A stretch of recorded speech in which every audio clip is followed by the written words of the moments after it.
घने जंगल के बीचों बीच एक विशालकाय बरगद का पेड़ खड़ा था।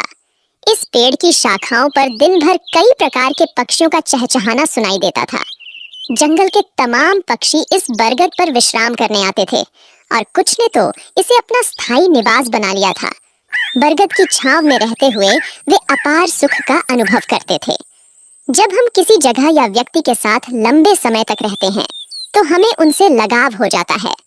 यही हाल इन पक्षियों का था जिन्हें बरगद से गहरा प्रेम हो गया था। एक दिन जंगल में भयंकर सूखा पड़ गया। कई वर्षों से बारिश नहीं हुई थी और पेड़ पौधे सूखने लगे। बरगद भी पानी के अभाव में सूखने लगा और पक्षियों ने धीरे धीरे उसे छोड़ना शुरू कर दिया। अंततः जब बरगद पूरी तरह सूख गया और उसकी शाखाएं टूटकर गिरने लगीं, तो वहां रहने वाले सभी पक्षी दूसरे स्थानों पर चले गए। केवल एक बूढ़ा गिद्ध ही वहां रह गया। उसने देखा कि उसके सभी साथी पक्षी पेड़ छोड़कर चले गए हैं। कुछ पक्षियों ने उससे भी चलने को कहा, लेकिन उसने इनकार कर दिया। बूढ़े गिद्ध ने सोचा, मेरा जन्म इसी पेड़ पर हुआ है, मैं इसी पर बड़ा हुआ हूँ।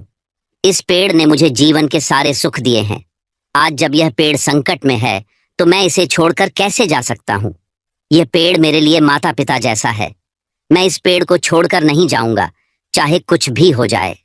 जो लोग अपने माता पिता को बुढ़ापे में छोड़ देते हैं वे बड़े स्वार्थी होते हैं। गिद्ध ने निश्चय किया कि वह मरते दम तक इस पेड़ का साथ नहीं छोड़ेगा।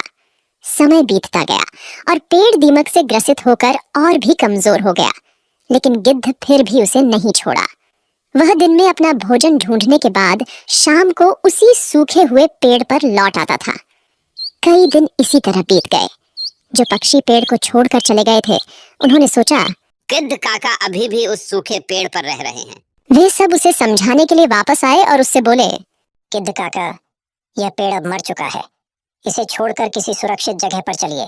यह पेड़ कभी भी गिर सकता है और आपकी जान भी जा सकती है। लेकिन गिद्ध ने कहा, भाइयों, यह पेड़ मेरे माता पिता के समान है। मैं इसी पर बड़ा हुआ हूँ और इस पेड़ ने मुझे जीवन के सारे सुख दिए हैं। मैं इसे इस कठिन समय में नहीं छोड़ सकता। यह मेरी सबसे बड़ी खुदगर्जी होगी।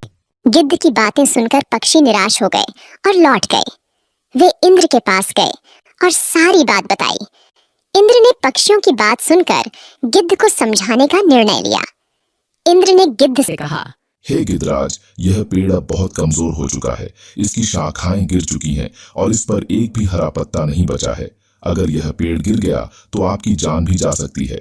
इसलिए इसे छोड़कर किसी सुरक्षित जगह पर चले जाइए। हे भगवान, जब मेरा जन्म हुआ था मेरे माता पिता मुझे इसी पेड़ पर छोड़ गए थे। मैं इस पेड़ पर बड़ा हुआ हूँ और इसी पर रहते रहते बूढ़ा हो गया हूँ। आज जब यह पेड़ संकट में है तो मैं इसे छोड़कर कैसे जा सकता हूँ। मैं मरते दम तक इस पेड़ का साथ नहीं छोड़ूंगा। इंद्र गिद्ध की निष्ठा देखकर प्रसन्न हो गए और बोले, मैं तुम्हें वरदान देना चाहता हूँ, बताओ तुम्हें क्या चाहिए। हे भगवान, मुझे वरदान नहीं चाहिए। इस पेड़ को वरदान दीजिए ताकि यह फिर से हरा भरा हो जाए और इसकी आयु बढ़ जाए। इससे हजारों पक्षियों का भला होगा। इंद्र ने गिद्ध की बात मान ली और पेड़ को फिर से हरा भरा बना दिया। पूरे जंगल में बारिश हो गई और जंगल के सभी पेड़ पौधे फिर से हरे भरे हो गए। जो जीव जंतु जंगल छोड़कर चले गए थे वे फिर से लौट आए। सभी पक्षी बरगद पर आकर चहचहाने लगे और गिद्ध काका की सेवा करने लगे। इस प्रकार गिद्ध ने अपने जीवन के आखिरी दिन सुखपूर्वक बिताए।